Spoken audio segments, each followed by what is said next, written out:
40% पगारवाढीसह वेतन मिळावं याबरोबरच इतर मागण्यांसाठी पुणे साखर आयुक्तालयावर साखर कारखाना कामगारांनी मोर्चा काढला। राज्यातल्या विविध साखर कामगार संघटना यात सहभागी झाल्या होत्या। साखर कामगारांच्या सध्याच्या वेतन विषयक कराराची मुदत 31 मार्च 2014लाच संपली आहे, पण त्यानंतरही राज्य सरकार आणि कारखानदारांनी गेल्या पावणे 2 वर्षांमध्ये काहीही केलं नसल्याचा कामगार संघटनांचा आरोप आहे। शिवाय राज्य सरकारनं नेमलेल्या त्रिपक्षीय समितीतही कामगार संघटनांच्या प्रमाणात प्रतिनिधित्व मिळालं नसल्याचं संघटनांचं म्हणणं आहे। तसंच अवसायानात निघालेल्या आणि आर्थिक संकटातल्या कारखान्यांकडून थकीत पगाराची 1 कोटीची रक्कम त्वरित मिळावी अशीही आंदोलकांची मागणी आहे। 1000 कोटी रुपये हे कामगारांचे वेतनाचे आतापर्यंत थकीत आहेत।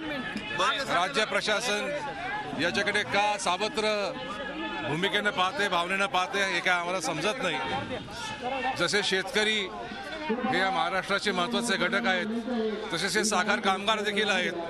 कारण हा साखर कामगारांना आणि शेतकऱ्यांना यांच्यामध्ये फारकत करण्याचं काही कारण नाही। साखर कामगार देखील शेतकरी कुटुंबातलेच असतात, त्यामुळे त्यांच्यामध्ये आणि शेतकऱ्यांमध्ये तुम्ही फारकत का करता हा आमचा प्रश्न आहे। हा या सरकारला एक इशारा आहे।